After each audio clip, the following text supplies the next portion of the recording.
Vanessa. Hey, Dom. How's Israel? Oh my God, taking a vacation is amazing. Yeah. I just got back from mine, and it's coming back was a bitch, though. Let me tell you. Yeah, the return is harsh. Back Very to harsh. reality, not as fun. But here we are. We're back. Welcome to Uncertain Things. Back from our much-needed vacation. And actually, just before going on vacation, we recorded one of my favorite interviews with Sarah Isgur. I personally was not at my best because we were just recovering from an all-night celebration of your fiance's name day. Oh, yeah, I forgot. So there was still a lot of alcoholic residue in my brain. I was fine, and my partner was incredibly hungover. For which I take full credit. But Sarah was fantastic to talk to. Yeah, she carried it. She's the co-host of Advisory Opinions podcast with David French, whom we had on the podcast previously. And she has a career in political campaigning. She was the campaign manager for Carly Fiorina and was even part of former Attorney General Jeff Sessions' Department of Justice for a while, for the Trump administration, the early days. So she was there for Jeff Sessions' recusal and the beginning of the Mueller investigation. That was fascinating, hearing her first-person account of that. So as a political and legal analyst, she is something else. The other thing I also thought was really interesting was like one of the reasons why she got into politics in the first place was that she was a big fan of the West Wing. And I have to say, like, I don't think I've ever met a person in real life that is more like a West Wing character than Sarah Isgur. She's like a real life Aaron Sorkin creation there. She really freaking is. And this actually brought us to talk about certain issues with which she's been grappling herself, that she joined the Jeff Sessions Department of Justice, at least according to her, and it opens up a whole question about the subjective moment of deciding to join the Trump White House. But according to her, the way she recalls it, she joined the administration thinking that she's going to be one of those players waiting in the dark to ensure that government isn't pushed off the rails under Trump. She saw it as her duty to put herself as a guardrail against Trump's creeping authoritarianism and just brutish incompetence. But now, almost 5 years later, with the pandemic and Trump trying to steal an election on January 6th, she started asking herself, did she do the right thing? Was going there, was being part of that administration and keeping it intact, by in fact mitigating some of Trump's worst impulses, did she actually allow the administration to survive longer than it should have, and even perhaps legitimized it to some extent? At the very least, by concealing some of the worst practices and aspects of the administration. But that's the key point, though, that the concealing, that was the thing that she found most problematic. She was like, if the public doesn't know how bad this administration is because I'm preventing the bad things from getting out there, then perhaps I'm doing them a disservice for when they go to vote, right? I think that was like the key insight that she felt around, or ambivalence, I guess, that she felt around her decision. And to be honest, I'm still thinking about this. I have no clue what I would have done. Yeah, well, let our listeners decide what they think. And then we went to the main topic, which was the Supreme Court and the court's role in American public discourse, specifically when it comes to the culture war. Because there's so much culture war energy and panic injected into legal debates these days, because everybody's expecting the Supreme Court to solve all their culture war problems, whether it's abortions or guns or gay wedding cakes. And with lawmakers completely abdicating their responsibility to legislate in favor of performance, as we've discussed on several other conversations, like our talk with Yuval Levine or Martin Gurry, the Supreme Court becomes the eschatological site of culture war Armageddon. And that's not good. Yeah, and for me, as someone who doesn't follow Supreme Court news, it was very fascinating for me to get the backstory of each of the justices, the kind of politics, I guess, of their interactions and the histories. It's like very much like office politics of like why certain areas of their ideologies have come out in response to the group dynamic that as the court has changed over the years, and that I found very interesting, and I did not know about. And she has a theory about the makeup of the court that doesn't quite conform with the way that the media usually covers it, where you'll normally hear about the 6-3 split with a sharp conservative bent. When she's saying, wait, there's actually something a lot more interesting and complicated happening here doctrinally. So it was an absolute pleasure talking to her, but I should apologize because I'm editing this from Jerusalem, and it's not my normal station. And so I've encountered some technical difficulties that I did not anticipate, and it might manifest in some unexpected ways during the recording. So I apologize in advance. There was a lawnmower or two, too, but we went right past that. That didn't really matter. Or rather, it went past a lot of cicadas. Yeah, the lopped off cicada, maybe. So it's great to be back from vacation. Well, maybe not great. It's okay. It's okay to be back from vacation. Please follow us on uncertain.substack.com or wherever you get your podcast. Share it with your friends and enemies. Spread the word. And if you want to chat with us, we are Uncertain Pod on the social media sometimes. And most importantly, if you want to help us, please give us a 5-star review on Apple Podcasts. This really, really helps us reach more people. So thank you. And with that, Sarah Isgur. Have you ordered the new biography of Justice Harlan? no. It's called The Great Dissenter. If you are not super if you have not already read 3 biographies of Justice Harlan and you remotely like legal history / American history / the hero of a story that you didn't know, you need to get this book. I'm sold. It's Peter Kanelos. I always butcher his last name, but he's a Politico reporter or editor. And I mean, Justice Harlan, he's a slave owner with a black half-brother that he grew up adoring. And he becomes the lone dissenter on race through the whole Reconstruction era. And his dissents are now, he's a man out of time. And it's crazy because, you think oh, sure, I would have been against slavery. Maybe you would have, maybe you wouldn't have. But you wouldn't have been Justice Harlan. To be so separate from your own culture and time and era, I think is so rare. I don't read his dissents and think yeah, I probably would have written that. No, clearly I would not have.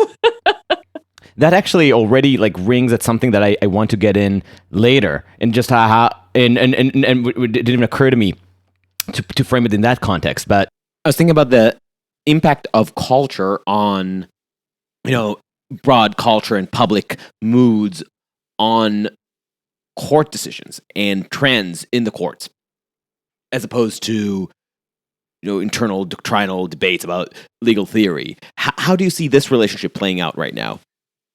I think that there's a lot of things that are misreported about the Supreme Court, but about law in general.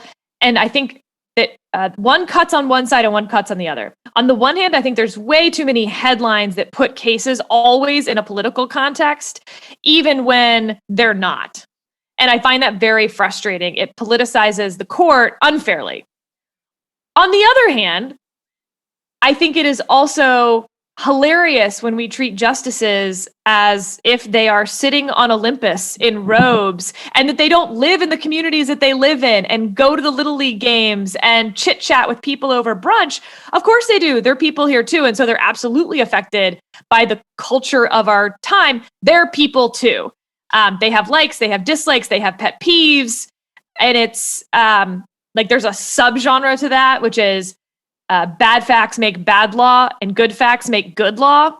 You have an incredibly sympathetic defendant sometimes, and sometimes it actually makes bad law in a way. So I'm thinking now of the Pruneyard case. This is a case from the 1980s, early 80s. It arises from 1975. A group of high school students go to their local mall.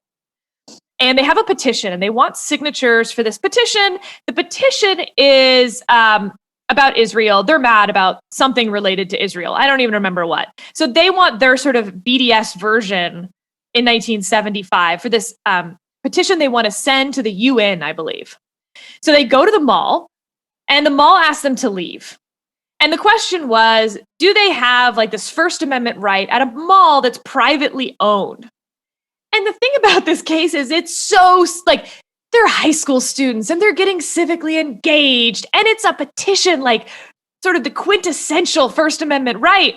And so the court in like, I might get the year slightly wrong, 82 or so, by the time it makes its way all the way up, holds that yes, they have a First Amendment right to be at a private mall asking for signatures.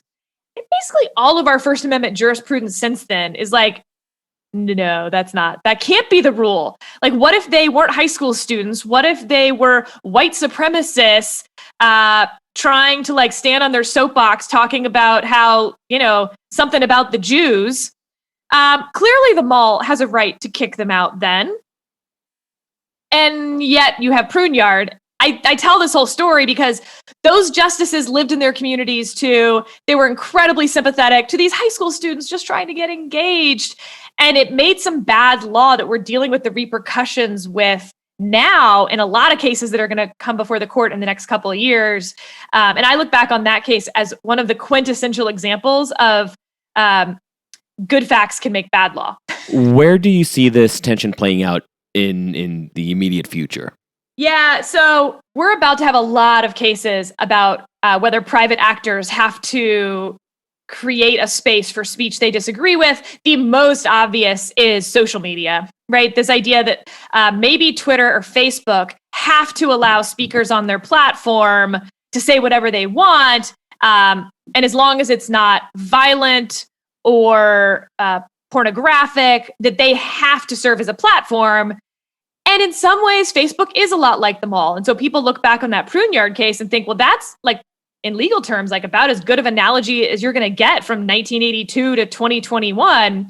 And I would argue that, in fact, Pruneyard is basically cabined entirely to its very sympathetic facts, and that absolutely a private actor's free speech, First Amendment rights, trump the person who wants to come on to their business. Now, there is a little bit of a nuance to Pruneyard where you could argue that actually you can keep Pruneyard as a precedent because it did acknowledge the fact that if the mall thought they were going to lose business because of whoever was speaking in the mall, that maybe then they could kick them out. So in my KKK example, they probably could kick them out by arguing that it was going to hurt their business to have, a bunch of guys in white robes trouncing around playing dress up in a way that the high school students weren't.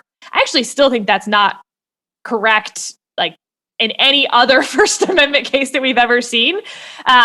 But you see where like this is going to be really tense when it comes to Facebook, Twitter, social media, and these conversations we're having. This like term that we keep throwing, like Section 230. I would love a realistic poll of how many people have ever read Section 230. And anyone who says they understand it, like, is lying, frankly. It's all a lie. I'm tempted to already use this as a jump to one of my questions about Section 230, but Don't do it. Don't take the bait. But we should introduce you. Hey, Sarah, thank you for joining us. Diving right in. So our listeners might know you as the co-host of Advisory Opinions podcast with David French, who we've had as a guest before, and as Queen Regent of the Dispatch podcast. But while you may consider this the epitome of your career, you've had quite a trail before it. So how did you get here? How did you climb up this Olympus? It's a long and winding story. So I grew up in a pretty rural part of Texas. I did not know that humans lived in cold temperatures. And so I made the mistake of going to Northwestern near Chicago for 4 years without socks. I literally lived without socks for 4 years. And it was, I don't know how I still have 10 toes. I actually went as a math and chemistry major, and then the 2000 election happened, and I just became obsessed with this idea of politics and how like in the balance this stuff all was. So that's what I decided to do with life, career. I don't know, at least those 4 years in college. So I pursued campaigns for a long time. Well, but what was it? What was it that engaged you? Exactly. I mean, if I'm being really honest, it's like the combination of the West Wing and SNL skits from that year. Remember the lockbox skit? And nobody knows where the key is, just Tipper and me. I mean, like the way that our culture engaged with politics, and that was before the recount. And then you have this recount, and it felt like, I don't know, I was very into American history, but it always felt preordained. And I guess what really struck me about the 2000 election is how it really could have gone either way. And again, like pre-recount. So then the recount happens and you're like, whoa. When you say preordained, I'm interested in what you're thinking. You preordaining in the sense that every election you kind of know where the path is going, or even more deeply in the sense that the system is basically stagnant. What has been will always be. No, I think I mean something much more Calvinist. That like the American experiment was always going to play out the way that it did. We were always going to have a civil war the second the Declaration of Independence was signed. Reconstruction was always going to fail. It had to fail because we always had to be fulfilling that promise of becoming a more perfect union. And so when you're studying history, sometimes you can have this mistaken belief. It's like the opposite of the great man theory of history. It was always going to be this way. And so all of the important things that happened, Lincoln's assassination or anything else, like how could it be any other way? And you don't feel a lot of... keep bending the arc of the moral universe. That's right. And so there's not a lot of self-reliance in that philosophy, right? Because you don't matter. None of us particularly matter because it's going to turn out this way.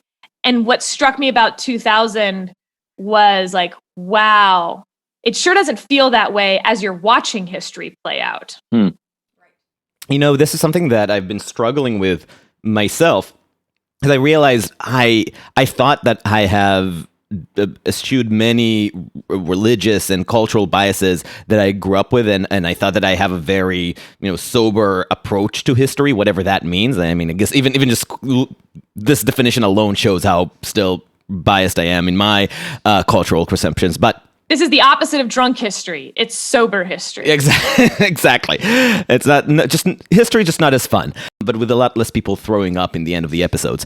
Then I started thinking, I think it was similar to your, at least somewhat to your process in 2016 and throughout the Trump years, just realizing how captured I was by this concept of progress without even understanding it. And like you call it preordained. I would see it as progress because obviously new technology will make a better world. Obviously, we are all converging on a single understanding of what it means to be in an open, more free society, and that arc of the moral universe just keeps bending in the right direction. Obviously, it's just a matter of tweaking now. We're at the end of history. And then you realize, no.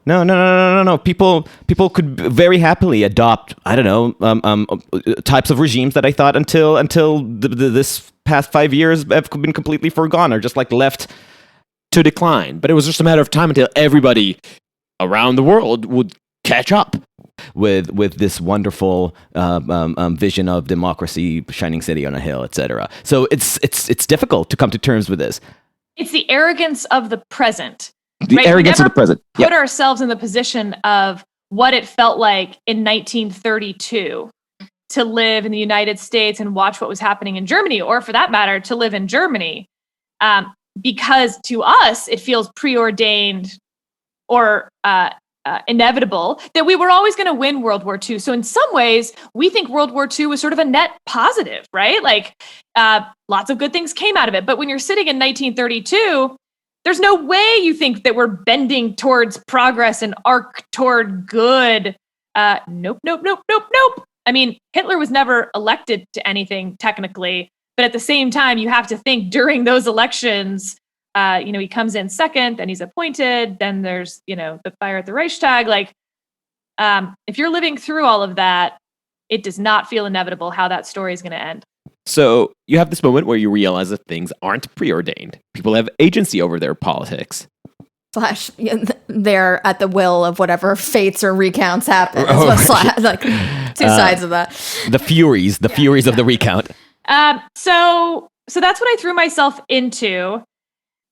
Campaigns, whether my personality grew into loving campaigns or I was always going to love campaigns, there is something about working for 18 months, 18, 20-hour days and not eating, not seeing your friends, like being sort of the worst version of yourself in some ways, and then having 6 months of unemployment and terror that you're never going to work again. It's sort of like being an anaconda in my mind. It's like real feast or famine, but as a lifestyle, I have never had a job that lasted more than 2 years in my entire life, and I am almost 40. So anyway, but you said all that as if it wasn't good, but you also had like an undercurrent of like you wouldn't have had it any other way. Like this was the lifestyle you wanted. Oh, I loved it. But when I talk to like college students and they're like, "This seems cool. She's on TV and like has had all these jobs," I try to be very serious with them that, I've missed all of my friends' birthday parties if they fall within that 18 months and weddings and everything else. And you're going to be miserable if you sit there and you're like thinking about the wedding that you're missing. Like, no, part of it is like, you're happy to miss the wedding because you're doing something that to you is more fun if you're willing to admit that to yourself. Mm-hmm. And then the unemployment and the anxiety that comes with that, like it's a very specific personality type that can thrive in this environment. I happen to be one, but I don't think it makes you a bad person if you're like, you know what? That doesn't sound great. How does the concentration of this personality type in the world of campaigning affect the world of campaigning? Oh, right. It's totally self-selecting. And so you end up the same way that law, I think, has a higher incidence of alcoholism and drug abuse and depression. I think campaigning, first of all, percentage-wise in terms of people who still smoke cigarettes has to be one of the top professions for percentage of cigarette smoking. I have never smoked a cigarette, but like I'm the only one. It's a bit of a hard charging lifestyle. Marriages don't succeed very often in campaign world. You have more in common with the people who are on the other team than you do with people who are outside your profession, which I think a lot of people from the outside don't understand. I have a lot more in common with my Democratic counterparts than I do with people, for instance, who work in policy. So that's like still in the political realm. Like you work in government policy or on the Hill.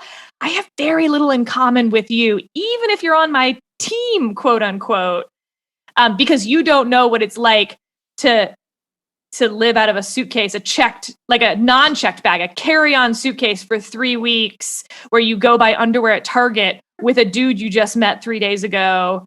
And stay in a hotel where there's like a mirror on the ceiling and the bathtub is next to the bed. Like that's a lifestyle choice. That's the military reality of the campaigner. Yeah, and it's awesome. And like you wouldn't have it. Like I was in a motel. It was a hotel technically between a strip club and a Chick-fil-A in Tampa, reading Cormac McCarthy's The Road, for like 30 minutes a night in the bathtub that was next to the bed. It was the weirdest. Weird. So how do you transit from the rugged life of a campaigner to Sessions DOJ?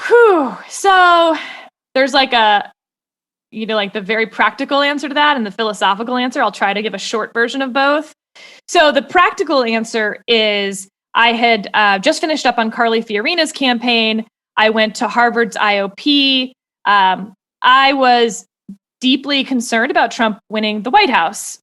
I was stunned when he won. I think it's another thing that we do that's really unfair is mock those college students who like cried or needed therapy dogs.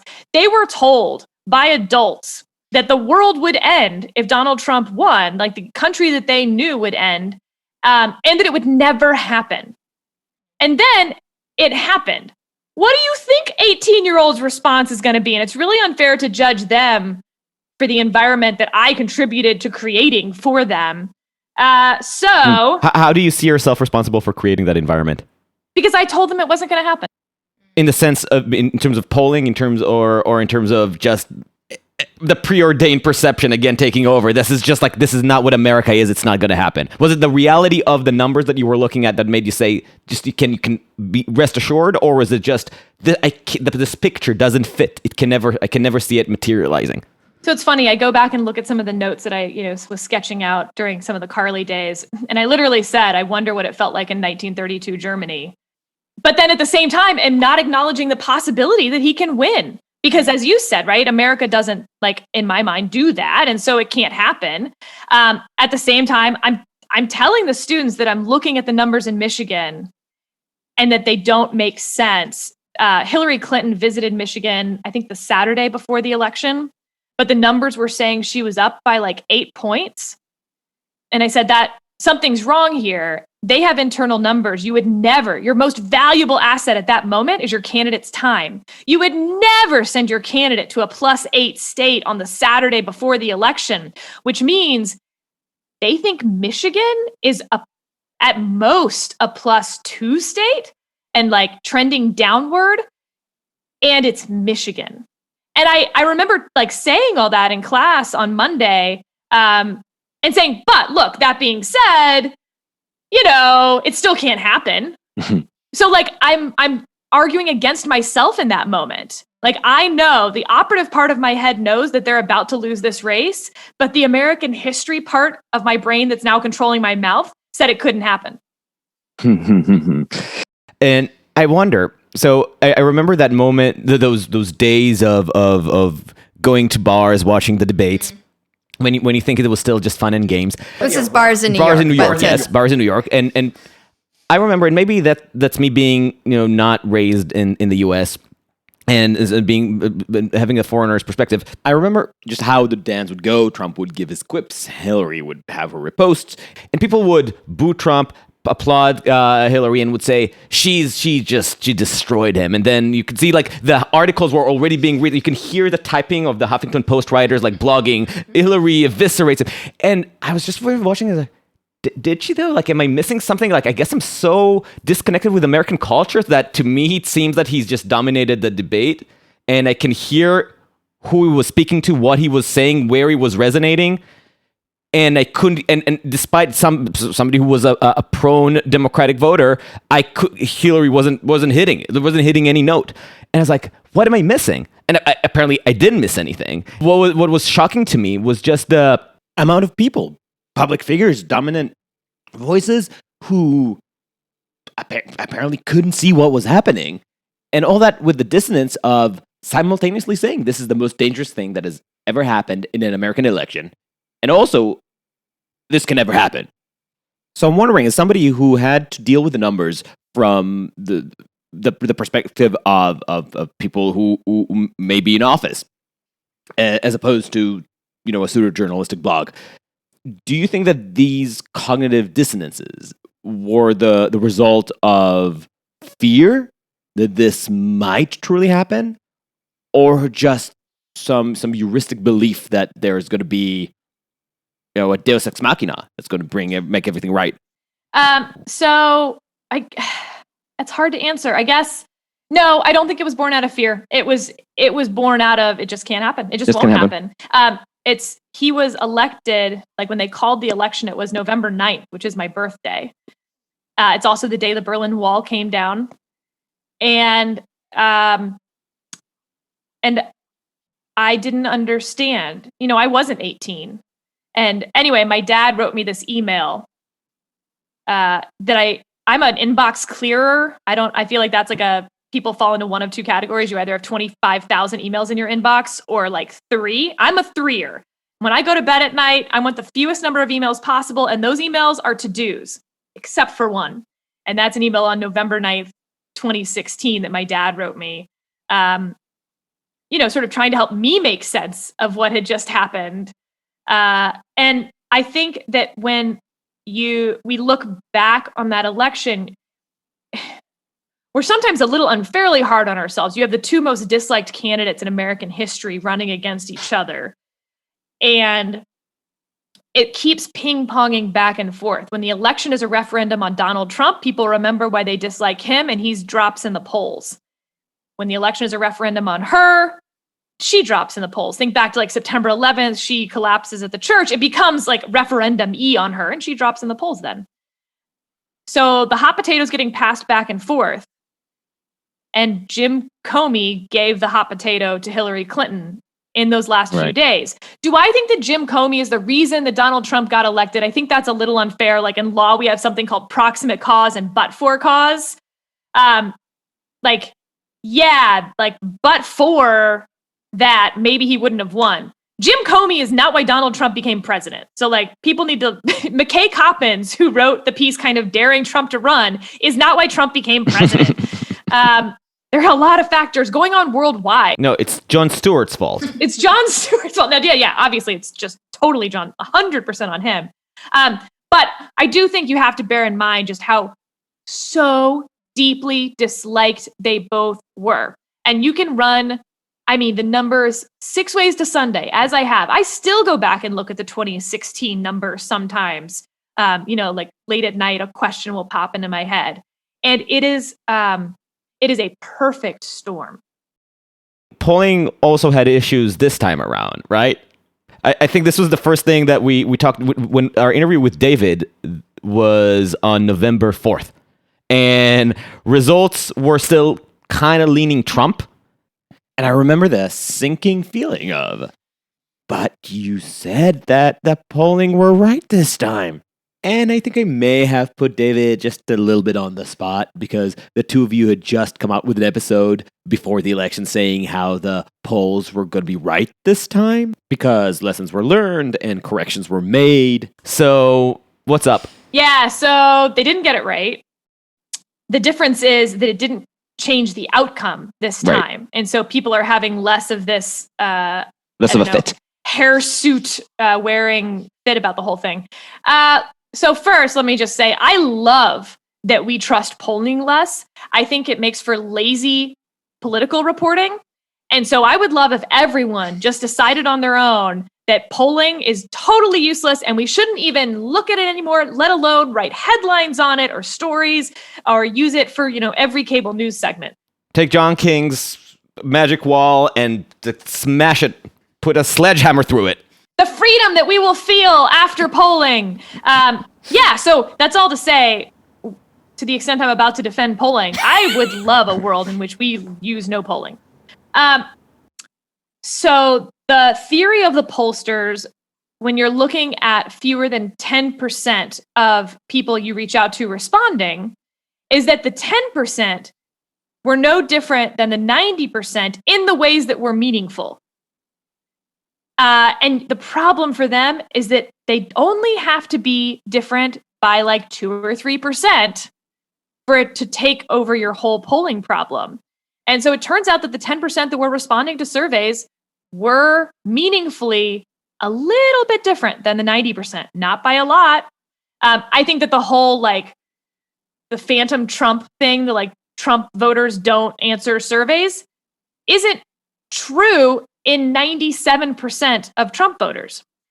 But if it's true for 3%, that they're 3% more likely to not answer that poll than a Biden voter, your polling is going to be pretty crappy. Right. And so it's a little unfair to make it sound like they're just idiots who can't put together a poll, or that they're idiots who think that Trump voters respond to surveys as often as Biden voters.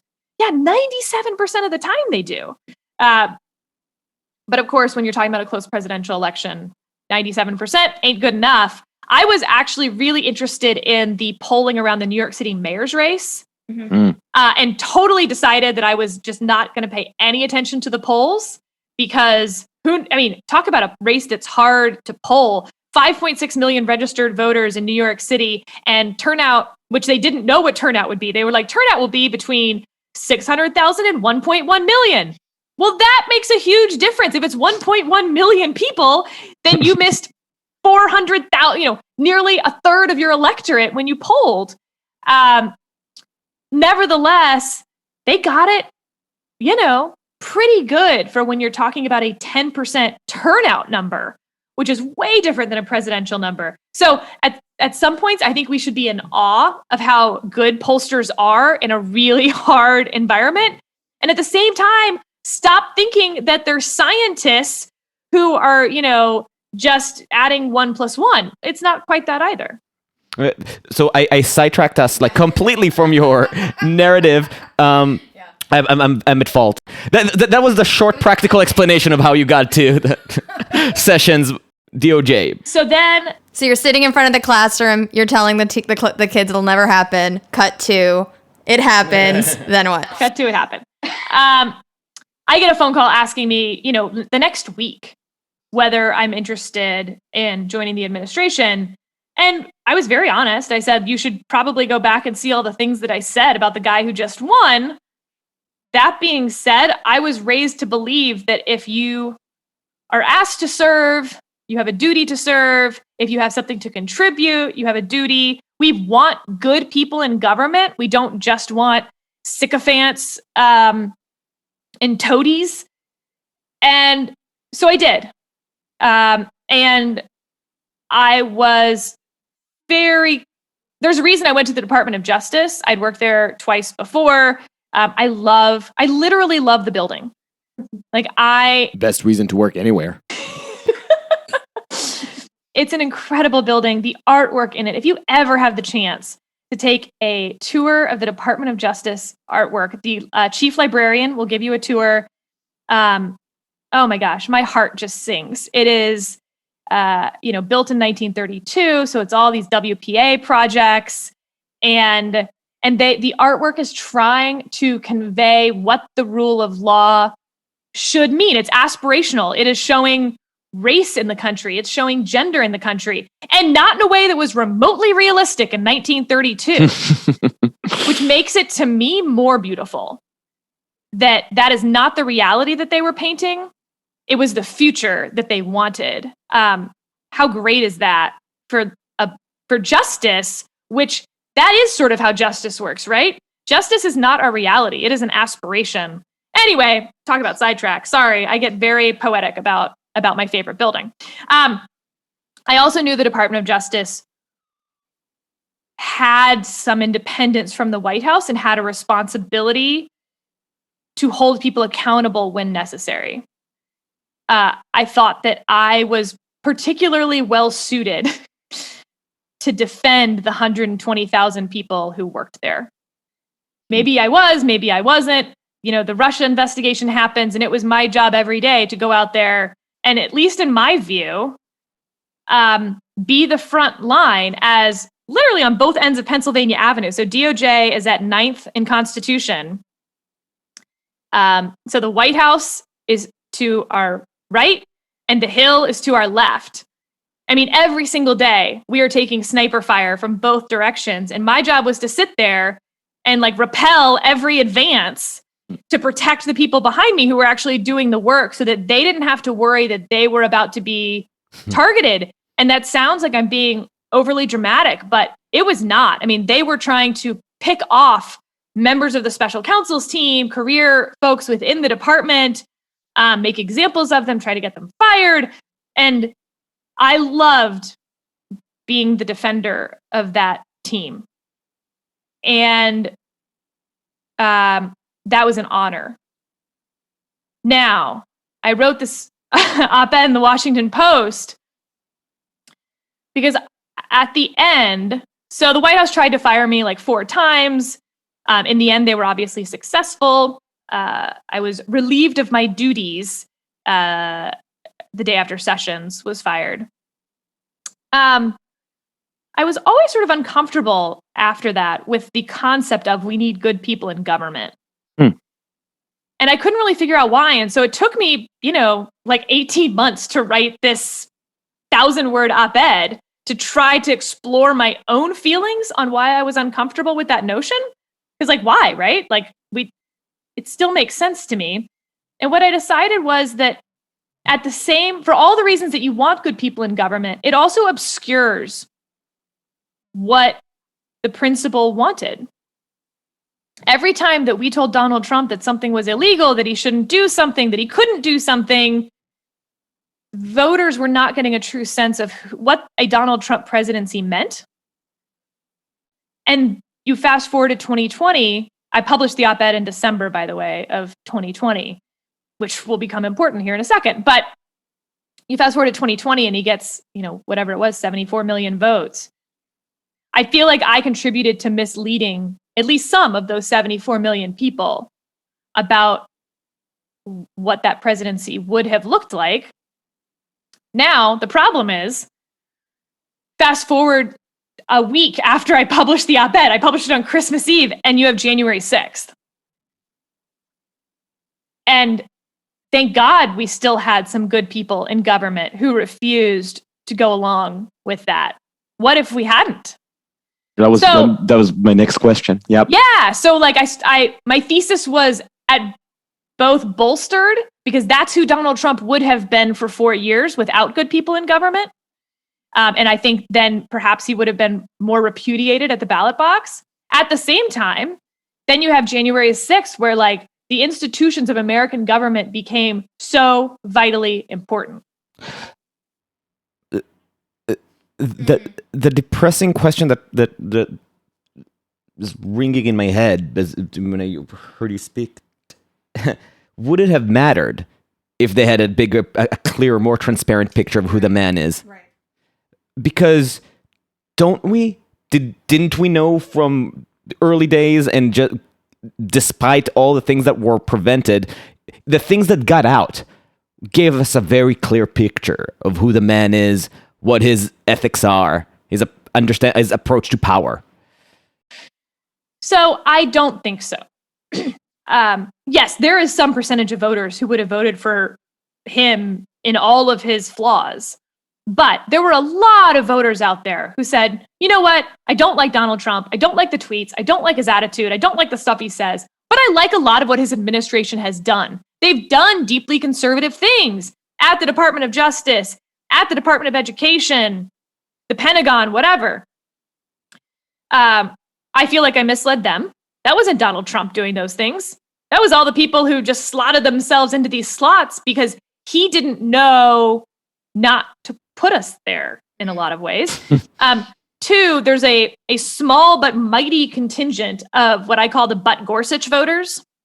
They didn't like anything about what Donald Trump did. They saw his authoritarian tendencies, but Gorsuch, but getting those seats on the Supreme Court, they felt like was their only bulwark against authoritarianism coming from the left. Mm. I don't know that. I think January 6th was a real problem for the Butt Gorsuch voters. So on the one hand, they got 3 Supreme Court justices. Wow. And on the other hand, you had, a president who, in my opinion, tried to topple the American government. Are you scared that if he's in power again, that this time he'll know not to put you and your likes in office? And the damage can be more permanent? I do not contemplate a world in which he's become president again, because that's the least of our problems. No, of course, it will be so different than the 4 years of his presidency. I think it is hard for me to fully convey how different that will be. I think that if he came into power again, that actually, I don't think he'd relinquish that power again. And are you worried about, I listen to you talk about, so I do know that you are worried, but to what extent are you worried that the playbook of the past 4 years, from how easy it is to hollow out institutions, and In the past year, seeing how easy it is to sow doubts in elections, are you afraid that this is something that could be replicated with or without him? Yeah, so bearing in mind everything I just said about 2016 and what I said before 2016, no, I'm not worried at all. I think our institutions proved incredibly strong over the course of 4 years. On January 6th, I think that there's going to be a lot of books that come out about last summer and just how strong our institutions were in ways that a lot of folks didn't see. Really, the Department of Justice and the Pentagon in particular, incredibly important to maintaining all the things that we hold dear. I do not think it's easy to manipulate elections. I think it is easy to convince people that it's easy to manipulate elections. That is a danger. Actually manipulating elections, pretty hard. I'd like to ask you some questions about the Supreme Court, if we can. I know we were meant to talk about that for a lot more, but everything else was just so interesting that we kind of just kept on teasing it out. But I mean, so I do not follow law as closely as a Dom does, and so my perception of what's going on in the Supreme Court, having vaguely paid attention, is that it seems to be really conservative at the moment. So, but with talking from a Dom, he's kind of explained that from your perspective, there's more of a 3-3-3 kind of division. Would you mind unpacking, if you will, how that works? So first of all, I believe 10% of Americans think Judge Judy's on the court. So okay, I'm a little bit better than that. That's right. So I just want to be clear, like no mockery here. So with the confirmation of Amy Coney Barrett, everyone thought that this was a 6-3 court, that like, why even pay attention to the Supreme Court anymore because conservatives now will run the table. I think that was always an incredibly naive view of how the Supreme Court works. Most cases actually do not fall on a linear conservative to liberal axis. It's at least two axes, if not sort of three-dimensional. And the reason that I sort of prophesied the 3-3-3 court is because, so fine, you have Breyer, Kagan, and Sotomayor. But first of all, let's break them apart a little. Kagan's number one thing is precedent. She wants to protect the court's precedent. She's also the most sort of politically savvy, and I don't mean partisan. I don't mean R or D savvy. I mean politically, like the way someone's really good at office politics. She is all about winning people over to her opinion because she joined the court in the minority. She was always going to be sort of in that liberal minority. I think she planned for it. It was a brilliant move by the Obama administration to put Kagan on the court. I also happen to think she's so smart. One of the best writer on the court right now. Okay, so you got her. Breyer's all about, Breyer was on the court as the junior justice for 11 years. The junior justice is the one who has to answer the door at the conference. He loves telling that story. Yeah, I mean, it's like for 11 years. And then even when he's not the junior justice, he's still the junior justice on the liberal side. He's always going to be in Ginsburg's shadow. He is now just coming into his own sunlight and blooming like a beautiful little blooming blossom, like an awesome blossom. And so you have sort of a whole new Justice Breyer in a lot of ways. Justice Breyer sort of known for his 6-part balancing test and metaphors that run wild, But imagine if the defendant were a baguette and the prosecution were a tiger. And then you have Sotomayor, who's by far the most left-leaning of the three, but like also the most not partisan, meaning Democrat, but partisan meaning like that kind of political. She's the most, I think, the most justice that you can put on that axis of just conservative to liberal on the liberal side. So you always knew that you were going to end up with Kagan and Breyer joining with others when Sotomayor wouldn't. But you're sort of looking at those three in one bucket. Okay, let's skip over to the other bucket. We're going to skip the middle bucket. Thomas, as a justice, has been on the longest and, known for not asking questions at argument. You never heard his voice, but also he wasn't writing. I mean, compared to this term, that guy's just churning out those concurrences and dissents and feelings. And he's asking questions at every argument because of the way oral argument has been restructured to be telephonic. He's the first one after the chief to ask questions, and he asks questions every single time. We're hearing so much more. Wait, sorry, what does Clarence that mean Thomas. to be telephonic? What does that mean? Yeah, so the Supreme Court arguments in general are in person. There's no television cameras. There's no live audio that you can listen to. And it's this free-for-all where the justices just pummel the advocate and they can talk over each other. And the only real rule is that a more senior justice can talk over a more junior justice, and the junior justice has to yield. It's a mess. I find it really unhelpful as you think about how to work your way through a case. I have not liked the oral arguments. Now they're telephonic. And so in order to impose order, you really couldn't have that free-for-all on the telephone. And so the chief's new rule is that you just go in order. You start with the Chief Justice, and then you go to Thomas, and then you go to Breyer, and you go all the way down for one side, and then you start over with the next side, and you start with the chief, and you go all the way down, and it's great. I'm so sorry. They're mowing my lawn. I did not know that was happening today. And we're done. Okay. At least by the part next to the door. I asked them not to come last week because I was worried about all my poor little cicadas, and I wanted them to thrive for their last few days, and I was worried they'd just be down there getting crushed in the blades. So, but now I think they're all dead. Their bodies have become fertilizer. So the new arguments, I think, have actually changed Justice Thomas a little bit in a fun way. Also, the death of Justice Scalia. He's no longer sort of in the wake of Scalia, drafting behind him in the biking sense. Then you have Justice Alito. Boy, has he come into his own after the death of Justice Scalia. He was always like kind of quiet, and now all of a sudden we have very spicy, aggressive opinions. Justice Alito definitely sort of leading that bucket.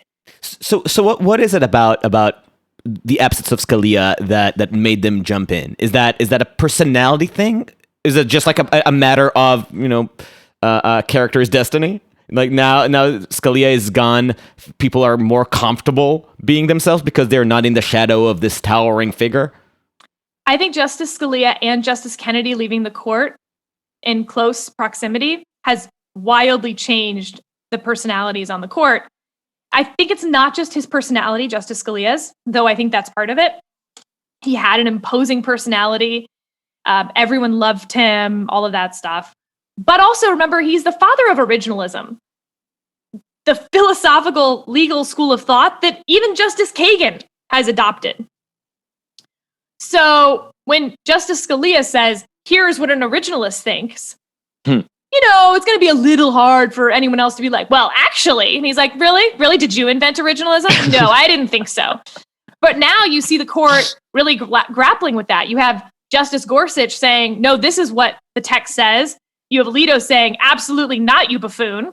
And then you have Kagan saying, what? I thought we were doing originalism. And so they're really grappling with what the next generation of textualism and originalism means, which is really fun to watch. Okay, so the last one in that right bucket is Justice Gorsuch. What's fascinating about that is that Justice Gorsuch, is often in that right bucket.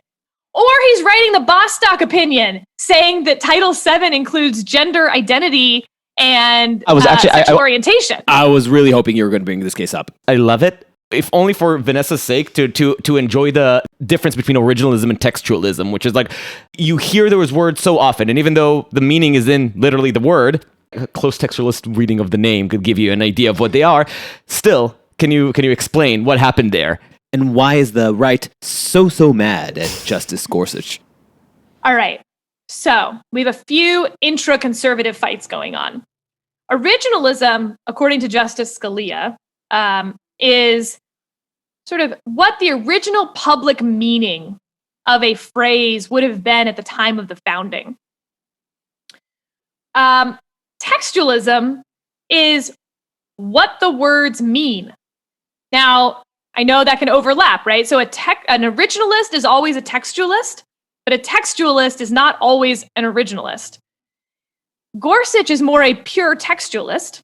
Alito is more of a pure originalist. And Alito accuses Gorsuch of being a literalist, meaning you take the text totally off its moorings with no context whatsoever. Well, it says the word sex. Sex can mean gender identity. Therefore, Title VII now includes all this stuff that clearly Congress never intended when they wrote the statute, according to Justice Alito. And Justice Gorsuch says, yeah, I agree. They did not mean to include gender identity in the 70s when they passed Title VII. Unfortunately for them, what they wrote does include gender identity. And that's the difference between a textualist and originalist. So you can end up with deeply conservative reasoning from Justice Gorsuch that leads to wildly liberal results. And so if all you do is write about the Supreme Court with that political lens, you're very confused. But if you're following these intra-family feuds that are happening within the conservative movement, I mean, you're getting your popcorn out and you're like, woo, say more. And it's one of those nice cases when you can actually point to judicial doctrine surmounting, culture war preferences. And you're seeing that more and more. And so I talked about Justice Scalia leaving. That really affected that bucket of three, the Alito, Gorsuch, Thomas bucket. But let's talk about the middle three. That's Chief Justice Roberts, Justice Kavanaugh, and Justice Barrett. I mean, I cannot emphasize how much Justice Kennedy leaving the court has, I think, scrambled the politics with a small p of the court all over the place. Justice Kennedy was always the swing vote for like 2 decades more. Justice O'Connor to some extent, but she was, even then, like he still was a major swing vote voice. And so the court aligns in a lot of ways around that. And everyone gets kind of used to their position. Think about any birth order conversation you have with your family. You get used to playing the middle child, you're always going to be the middle child at family dinner. That's what sort of happened on the court with Justice Kennedy there. You also had the politics of the court where everyone knew they always had to be playing for Kennedy if they wanted their way. And so it sort of turned into a team sport. 4 on one dodgeball team, 4 on the other dodgeball team, and then Kennedy in the middle just getting pegged with balls. So he leaves the court. Well, for a brief moment, the chief became both the chief justice and the swing vote. I actually really enjoyed that to some extent. I don't think the chief enjoyed it. And definitely the other justices did not appreciate the chief as both chief and swing justice. With the addition of Kavanaugh and Barrett. Did they see it as some sort of betrayal from Roberts? Roberts' original sin, if you will, was the 2012 NFIB versus Sebelius case upholding Obamacare in sort of a convoluted way. It wasn't even that he upheld it. It was how he upheld it. As one person sort of steeped in his confirmation in the conservative movement told me, it was the first time that we'd been betrayed by one of our own, by someone who looked like one of us. And boy, does he, right? He literally looks like he was created in a Federalist Society lab. And then he turns out to care a lot more about the institution than about the conservative movement or originalism or textualism. If it's going to undermine the credibility of the court, he wants nothing to do with it, and your originalism can go jump off a bridge. That upset people. And can you explain exactly how, in his mind, that would have injured the legitimacy of the court? I should give it, not necessarily in this particular case, but to give a broad picture for people who are not necessarily as plugged into Supreme Court intrigue. Yeah, so let's use the Obamacare case, because I think it's the first time that he does it, not the last, obviously, but I think it set off a whole series of events. So there's a lawsuit about the individual mandate heading in to the 2012 presidential election. And Obama repeatedly says that if the court strikes down the individual mandate, thereby destroying his signature piece of legislation. And now, by the way, he does not have Congress anymore. He cannot pass another big piece of legislation. He says he's going to run against the court in 2012.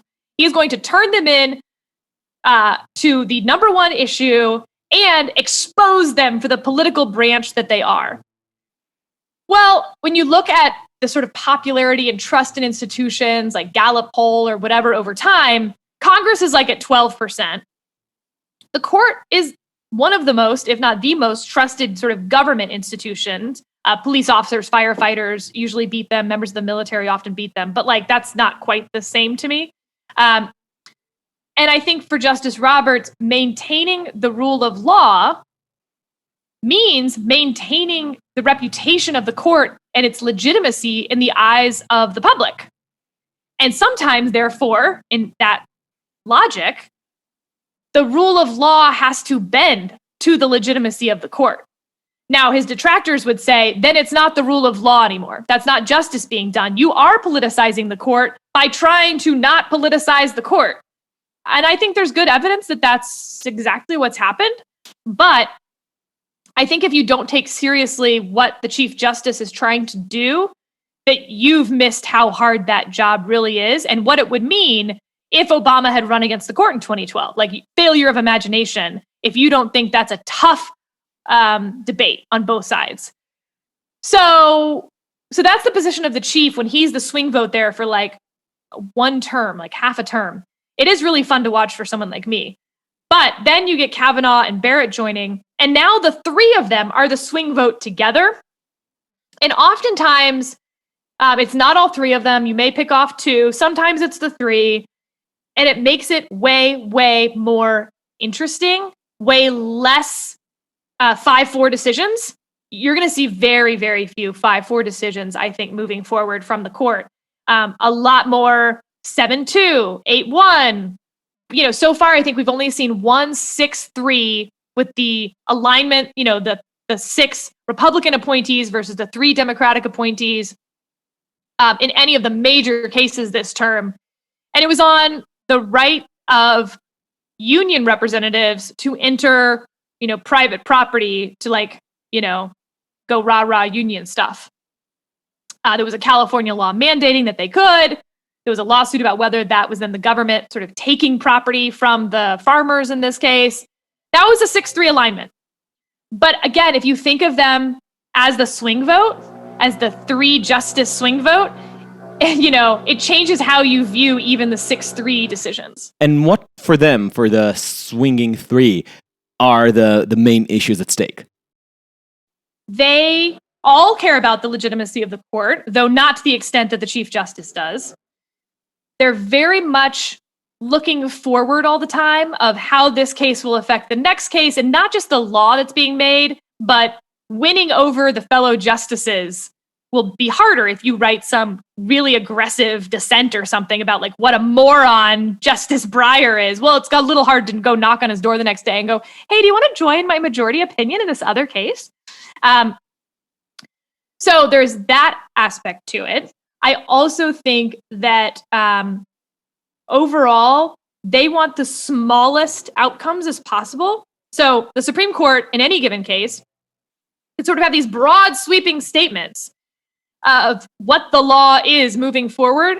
You're going to see fewer and fewer of those. You're going to see much more like, okay, well, with these specific facts and this specific defendant or plaintiff, here's how this case is going to come out. But you know what?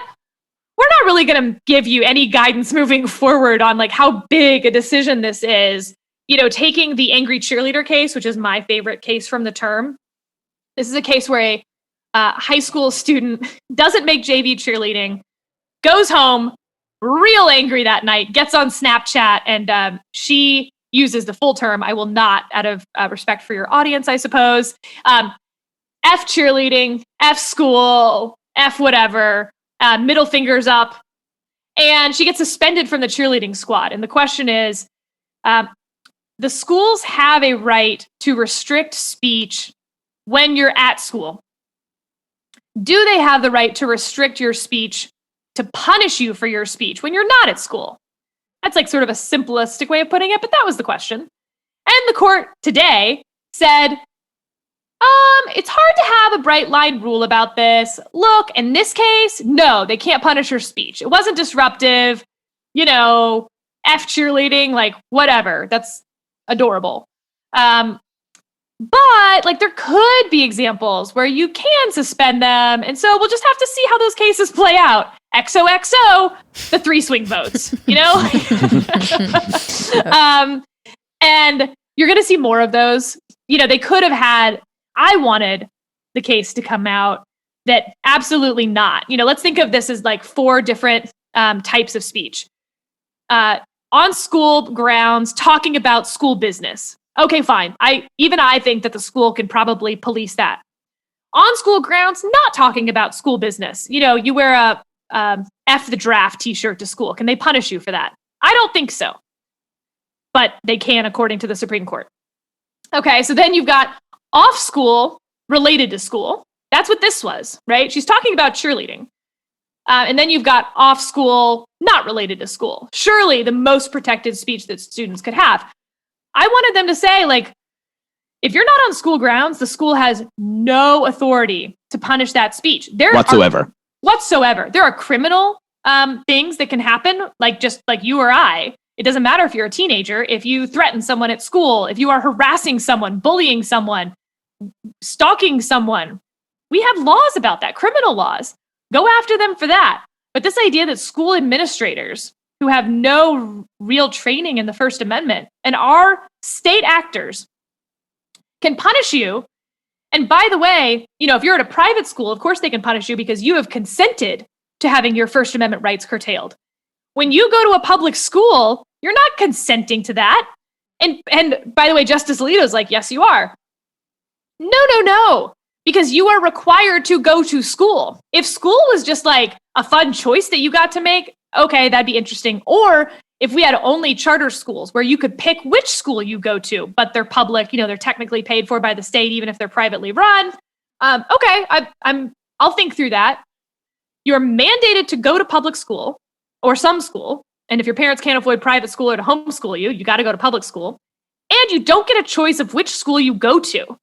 How possibly then could you have waived your First Amendment rights by showing up that day? You're forced to be there. Let alone, by the way, off campus? Oh my God. I mean, maybe I was just particularly scarred by my high school experience and how much they thought they could control our speech at the time. But look, the other side of the argument is schools have to maintain discipline to establish any sort of educational environment. And sometimes off-campus speech, especially on social media, regardless of what it's about, will disrupt the school. I just don't find that persuasive, but that's the other argument.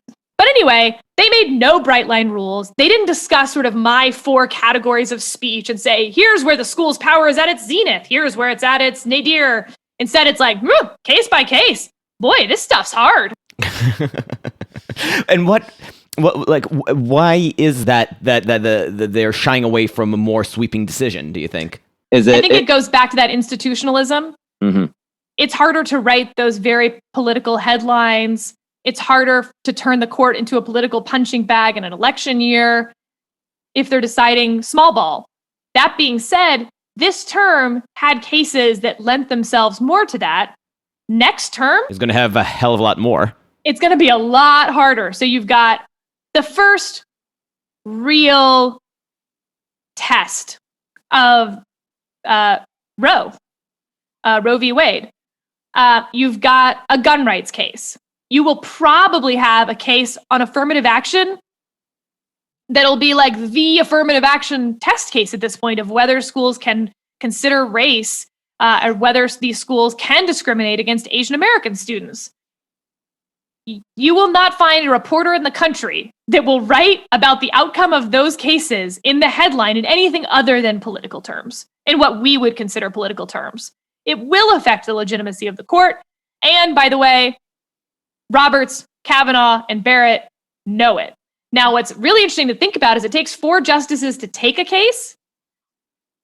So who were the 4 justices who took that case to then force the hand of, frankly, the other 2 justices in that swing bucket? My guess has been that Thomas, Alito, Gorsuch, and Barrett agreed to take the abortion case to force Kavanaugh and Roberts to pick a side. Any intuition as to where it's going to land? Obviously, we didn't have any hearings yet, so this is reading the tea leaves of the tea leaves. But just based on court makeup, do you have any intuition? Any hunch? So I think that on the gun case, for instance, in 2008, the court held you have an individual right to keep a gun. The question in this case is whether you have a right to bear that gun outside your home. I think they will find that you do. That, of course, the state can restrict that right, but that you have some floor right to carry your gun outside your home, which basically New York has said you don't. The abortion case is much tougher because there actually aren't that many people in the legal community who defend Roe. Legally speaking, Roe is kind of a hot dumpster fire of an opinion. Now, it doesn't really matter because you fast forward to Casey in 1992, which we always talk about Roe v. Wade. Roe v. Wade, for the most part, doesn't matter, except that it said you have a constitutional right to have an abortion. That's it. Casey was the one, though, that laid out, the state cannot put an undue burden on that right. And so then we've been arguing about what an undue burden is for the last forever. This is about a 15-week ban. So you could not have an abortion after 15 weeks in Mississippi if this law is upheld. You don't really need to get to Roe, but also if you did get rid of Roe, that will obviously, like, people's heads will explode, but only for lack of understanding what came after it and what the actual state of the law is. What's far more likely is that you're going to have a change in the Casey test, that what an undue burden is, or maybe we're going to get rid of that language altogether. Something about Casey is going to change. I don't know whether they're going to uphold the 15-week ban or not. Abortion jurisprudence, though, will change no matter what, whether they uphold it. I don't think they're just going to say, we strike down the 15-week ban, no change, all good, see you later. So that actually takes us to the real big question. Like, and you took us there organically. We're in a time of, I don't know if you noticed, some partisan passions in our body politic. For most people, you call it, they read the headlines in terms of politics. I say they read the headlines in terms of culture war. That is actually a far better way to say that, and I'm going to steal it from you. And this just gets compounded by the fact that our government is not functioning the way it should. We have a legislative branch that is utterly dysfunctional, a veritable ghost town, I guess almost. We have an executive branch that is temperamental, changes with every election, and could completely reverse course. And so the only place where long-term decisions are being made on policy, on the law, is the Supreme Court. And that, in the public's eye, has turned SCOTUS into the site where the culture war gets adjudicated. So do you see a discrepancy, to say the least, between what the public sees as the role of the Supreme Court and what the Supreme Court actually is? Or how justices understand their role? And do we have a problem there? There is a huge gap there. Once Congress abrogated its power, desire, authority to legislate about our problems, it fell to the court to fix things. And that has put the court in some untenable positions, is like the weakest way to say that, because even for justices that want it to be Congress's job to fix this statute in question, let's say, they know that they won't. And so, again, back to our very first topic, like, justices are people too. They don't want to create chaos just because it'll be easier and like it's a punt. Now, by the way, one fun exception to that is Justice Gorsuch's opinion in a case called McGirt last term, where Congress just wrote a law kind of poorly. And the result was that most of eastern Oklahoma is now considered Indian territory for criminal law purposes, but maybe a whole bunch of other purposes. We'll find out. He was like, look, I know this will cause chaos, but you're the ones who wrote the stupid law. Rewrite it. Pass something else. That's fine. You can fix this with a wave of a pen, but it's not my job to fix your statute for you. That actually is happening more and more rarely. And so the result is Congress does even less because they don't have to. There's no pressure to. And the courts find more of these political arguments at their foot. It's bad for the court, but it's really bad for the country. You want the politically accountable branches to pass legislation to solve our problems. You don't want 9 people in robes doing so. And I think we're seeing why. Like, these culture wars are the result of that. So I blame Congress entirely. The problem is the way the incentives are aligned in Congress. Right now, the incentives are not aligned to do anything. And that sucks. But I'm equally concerned by the shifting expectations of the public, because at some point that also affects policy. It also affects actual politics, because elections are decided based on the way people think it will affect the courts, and because that's actually the prize. They're not voting for Congress because they want Congress to pass law. They vote for Congress because they want the Senate to confirm their justices. It's an extension of the Butt Gorsuch voters. Like, there's more and more Butt Gorsuch voters every time Congress punts and the courts take up the issue. It just breeds more of these types of voters. Understandably so, they're being rational actors. A member of Congress of the House recently. And by the way, but Gorsuch works both ways. Although, at least there's every bit of evidence that there's about 15% more Republican but Gorsuch voters compared to Democratic but Gorsuch voters. But that data is getting a little older. I was just going to say this because judging by the atmosphere in Democratic cities and in conversations with Democratic voters, you can tell that this is shifting. You can tell, and even just the stupid conversation about court packing shows you, drudging up, disinterring this phrase that until recently belonged to the dusty annals of judicial and political history, and adopting it as a policy. It shows you how crazed up, how revved up everyone is about the Supreme Court. It shows you that the Supreme Court is no longer perceived as the institution responsible for governmental stability, but the stage or the arena on which you get to see the other team being dealt a blow. Could this end up affecting the court and how the court actually does its business? I think it already has. The court packing, this current push for court packing will fail. But I absolutely think if you look at some of the opinions at the end of last term, as Biden's running for president, as the court packing calls are getting stronger, you have an abortion decision where Roberts flips. The exact same statute had come up in 2015. He voted to uphold it. And this time he voted to strike it down, saying that, the court already voted to strike it down in 2015, so I'm just going to continue that precedent. You have the Bostock opinion that we talked about with sex in Title VII, including protections for gender identity and sexual orientation. You had the McGirt thing. The result of that is that it's very hard for the left to say, well, these are purely political decisions. They're coming down exactly on partisan lines. Therefore, we're going to treat it like a partisan actor. The court's aware of that. The more those decisions happen, and I think this term you see a lot of 9-0 decisions, even when they're having these little intra fights and I concur in part 2A, but not part 2C.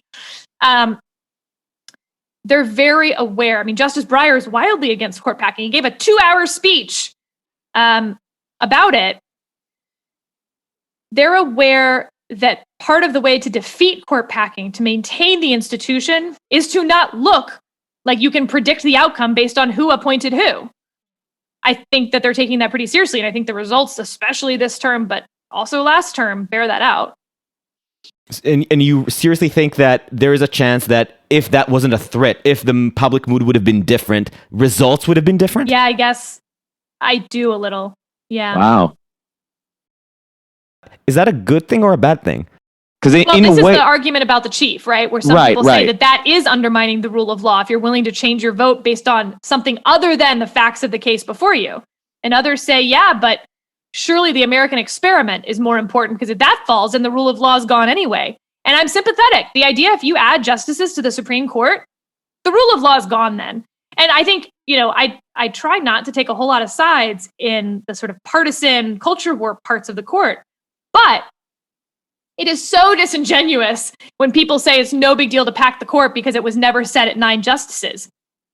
Yes, and they were subtracting and adding justices not for those partisan reasons back then. So it didn't undermine the rule of law. And by the way, you want to go back to the rule of law at the time of Dred Scott?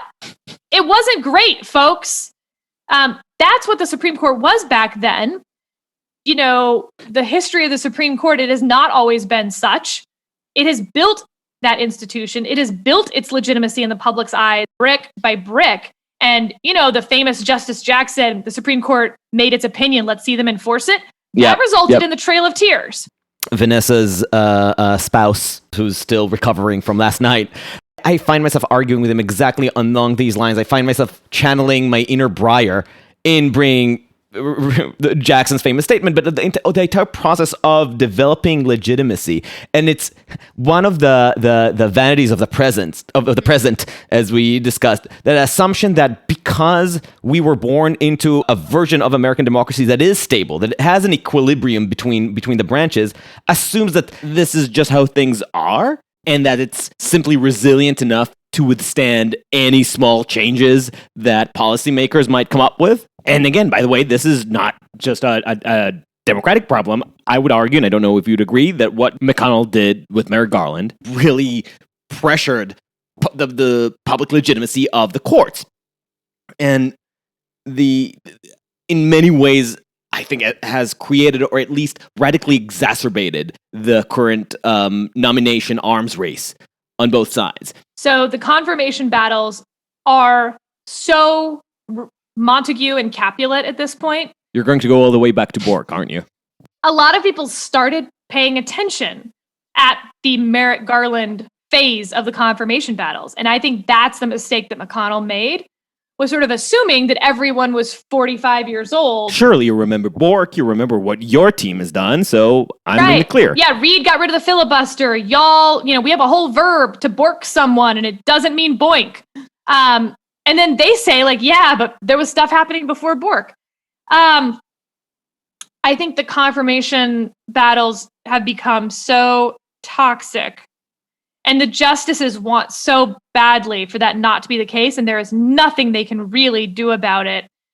I would argue that what the Merrick Garland rallying cry became for the left, the Kavanaugh hearings became for the right. Mm-hmm. And so you have both sides so much more entrenched than they ever have been on this issue. I do, to clarify something I said that I found it so disingenuous what the left was saying about packing the court. I want to be clear, if it were a 6-3 court appointed by Democrats, absolutely the right would be the ones arguing that packing the court is a totally fine thing to do, I think. And I would also say that's illegitimate. So I think it happens to be the Democrats making this argument right now. It's not that I think it's a particularly Democrat-based argument. And do you think that it's possible, do you worry that in 10, 20 years, we might get a new crop of law students that have absorbed the current passions of the culture war, actually changing the system internally in a way that is more receptive and responsive to culture war arguments than institutional ones? Right, those students that were crying at Trump's election, where do they go? Where do they go? Or the opposite side, yeah. You can see some of that logic with the deeply misguided people who infiltrated the Capitol on January 6th. As you said, if you tell them and convince them that democracy is being stolen, what's a more democratic and patriotic response and an American response than organizing a mob and launching an onslaught on the House of Government? That is absolutely true, and it is not to excuse any behavior, but absolutely, you tell people that their country is under threat from tyrants, and that an election was just stolen, which is the bedrock of our democracy. Yeah, they did the thing that they thought patriots do. And again, I think you could easily imagine the situation being flipped, where Donald Trump did try to steal the election from Joe Biden. People would have showed up on the left. So I'm very bad at predicting long-term future events. I will not do that. I will say, however, in order for that to really work out, either the incentives have to change pretty dramatically, or one side has to unilaterally disarm and the other side has to acknowledge that. I tried in my own very small way to see if I could contribute to that. So I was the president of the Harvard Federalist Society when Elena Kagan was the dean. I got to know her well. I mean, I've told you, I think she's brilliant. I think she's the best writer on the court. I thought that back then. When she got nominated, there was this discussion because she hadn't been a judge that she wasn't well qualified to be a justice. So I agreed to be on before the White House press corps saying, look, I'm about as conservative as you get. I am the former president of the Harvard Federalist Society, the largest student chapter in the country. And I'm telling you, I think she's well qualified. That has made no difference over time. There was no army behind me being like, aha, this will solve the confirmation problems. It got a lot of people on the right pretty angry at me, and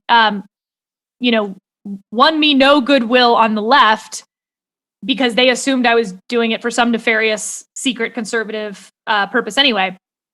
And I think that is part of the problem you see in almost every culture war.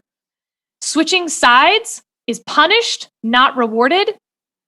Like, and I'm thinking here, of the never Trump Republicans. The left is very quick to say that, like, look, if you're a Republican, you're still a white supremacist just because you're against Donald Trump. Like, guys, take the W. These people are trying to join in your cause. Who cares if y'all agree on voter ID? My God, there are bigger things at issue here. And in our current politics, for some reason, it's not addition, it is subtraction. And so there's just not a lot of incentive to have strange bedfellows. You only want bedfellows that you've known for a very long time and you're in a committed relationship with. I have no nasty tweets that can surface up later. Oh God. Well, that's a whole other conversation that I think is unfortunate. So last question. I'm going to put you on the pessimist side. I'm an optimist about America. It's just like on every individual question, I might sound a little pessimistic. While the individual parts may be close to doomed, in some, they are bright and hopeful. Going back, even though I guess some part of me knows that this isn't true, the American experiment is the most radical one that has ever been tried on Earth. I refuse to think it's going to fail on our watch. Mm-hmm. So my final question is something that I like asking people generally. What do you think are currently the worst blind spots on both sides? Yeah. Look, on the left, I think the two major blind spots are huge culture war issues, which generally are going to be where the blind spots are. The more it's a team sport, the less you're willing to engage in the other side's arguments. Affirmative action. And also the more you think you have to lose. Yeah. Affirmative action and abortion. I think that the terms pro-life and pro-choice are meaningless.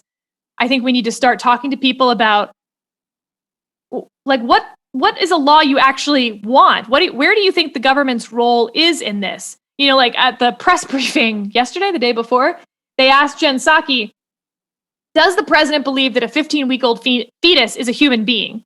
And she said, if you're asking if the president believes that a woman has a right to choose, the answer is yes.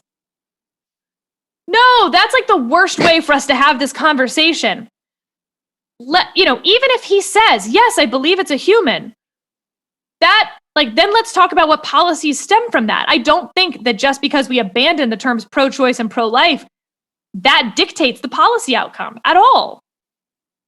So I think the left has a problem in refusing, and look, the right does to some extent too. I think that, frankly, I think the left has more of a problem than the right on that topic. I think affirmative action, seeing everything through the lens of race, but then saying that some races should just bear the brunt of the problem, namely Asian Americans. But also, my God, our laws can be very strange when it comes to even like asylum rules and stuff. Like, I'm going to get some of this slightly wrong, but if you're from Iraq, you can't, ask for asylum. But if you're from Vietnam, you can. If you're from Japan, you can. But if you're from Korea, you can't. Like, there are some. Oh no, I'm sorry. It's not asylum. It's on business loans, like Small Business Administration loans, et cetera. Sort of what are the disadvantaged groups in the country that can get priority status on those loans? It's bizarre. And to divvy people up that way, I think the last thing you want people in the United States to do, if our history tells us anything, is to identify with their race above all else. The voting electorate in the United States is 72% white. What do you think happens if you tell everyone that race is the most important defining feature of who you are? We did that before. Not a good look. Okay, so that's the left. On the right, 100% immigration. What? This isn't even functioning. And we're just keeping it as a system because no one's willing to have a conversation about what could be better. Literally anything, by the way, would be better. Anything than this. But they refuse to have that conversation because it is easier to win votes by talking about the problem than by proposing a solution. I think the death penalty is sort of one that's maybe been forgotten. I think, history can change, and what's necessary for deterrence, for punishment, etc., can change, even if it's not cruel and unusual. I don't think the death penalty is unconstitutional. I think it's stupid. So, that's an example where I think the right... This is actually interesting because I remember Trump and Barr had this moment late in his presidency of federal corporate punishment revivalism, and I was just wondering whose appetite is this serving? The states that want to execute prisoners are doing it, and I don't see a lot of propensity on the left to fight it as they did maybe in the 90s. So what electorate exactly is being served by this? What culture war is being fought here? Well, we're about to find out because, we've had a 30% rise in homicides in 63 of our 66 major cities. New York City had a 53% rise in homicides, 100% rise in shootings.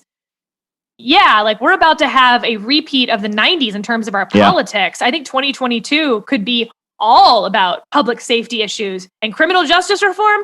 Bye-bye. That's gone now. And I am someone who is against over-criminalization, definitely at the federal level, but even at the state level.